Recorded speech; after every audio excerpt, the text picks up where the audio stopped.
Hello everyone, আসসালামু আলাইকুম। সবাই কেমন আছেন? আজকে চলে আসলাম একটা ঐতিহ্যবাহী খাবার নিয়ে। এই খাবারটা আসলে আমার আম্মু আমাদেরকে বানিয়ে খাওয়াতো। আমার মাকে আমি অনেক মিস করতেছি। আই লাভ ইউ মা। আসলে মায়ের হাতের রান্নার কোনো তুলনাই হয় না। আমরা অনেক পছন্দ করে আমাদের মার হাতের খাবারগুলো খেতাম। আসলে এখনের বাচ্চা কাচ্চারা তেমন পছন্দ করে না এগুলো। আমার নিজের বাচ্চারাই খেতে চায় না, কি বলবো। আমি এগুলা রেডি করার জন্য একটা নারকেল কিনে নিয়ে আসলাম বাজার থেকে। মাসাল্লাহ নারকেলটা অনেক ভালো ছিল, পানিটাও অনেক মজা ছিল, মিষ্টি ছিল। নারকেলটা অনেক পাকা ছিল একদম। চাপ দেওয়ার সাথে সাথে নারকেলটা একদম খুলে আসছিল।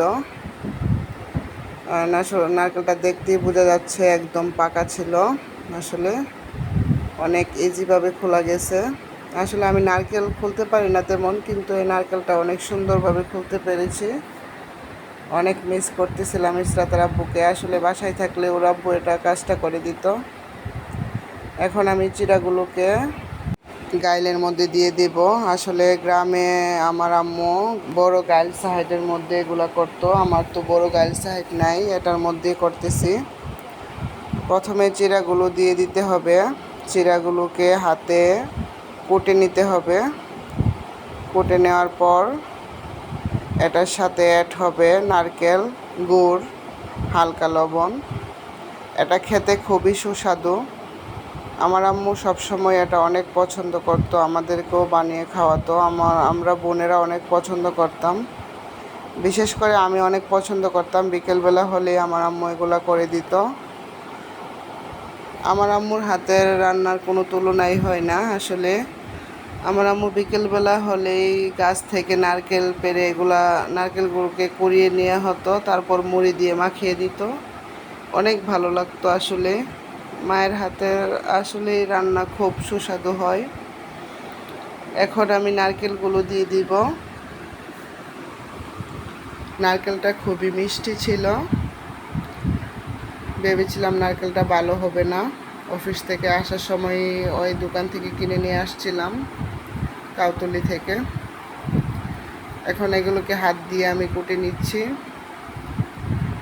এগুলোকে একসাথে মিশিয়ে নিতে হবে গুঁড়ো করে। তারপর সাথে গুড় দিতে হবে। এই খাবারটা যারা খাননি এখনও, সবাই ট্রাই করবেন। আসলে এই খাবারটা অনেক টেস্ট, মাশাল্লাহ অনেক টেস্ট হয়েছিল। আর খাবারটা আমার শাশুড়ি খেতে চাইছিল। সত্যি কথা, আমার শাশুড়ি বলতেছিল বিকেলে বসে বসে যে ওনার নাকি মন চাইছিল যে চিড়া দিয়ে, গুড় দিয়ে, নারকেল দিয়ে এগুলো খাওয়ার জন্য। ভাবলাম আমার তো মা নেই, শাশুড়ি মা, আসলে ওনার আবদারটাই পূরণ করলাম। বাজার থেকে গুড়, নারকেল, চিড়া কিনে নিয়ে আসলাম। তারপর ওনাকে এগুলো করে দিয়েছি। মাশাল্লাহ অনেক পছন্দ করেছে আমার শাশুড়ি। এতেই আমি অনেক খুশি। আসলে কষ্ট করে একটা জিনিস যখন আপনি করবেন, যখন সবাই পছন্দ করে খাবে, তখনই সার্থকতা, তখনই ভালো লাগে। একটা জিনিস যখন আপনি ছেলে মেয়ে হোক, যার জন্যই হোক রান্না করেন, সে যদি ভালোভাবে খায়, সেটা অনেক ভালো লাগে নিজের কাছে। এগুলো হয়ে গেছে প্রায়। এখন এগুলোকে হাত দিয়ে মাখিয়ে নিব। আমার ভিডিওটা কেমন হয়েছে সবাই জানাবেন। আর আমার চ্যানেলটি লাইক, কমেন্ট, সাবস্ক্রাইব করবেন। সবাই পাশে থাকবেন। আল্লাহ হাফেজ।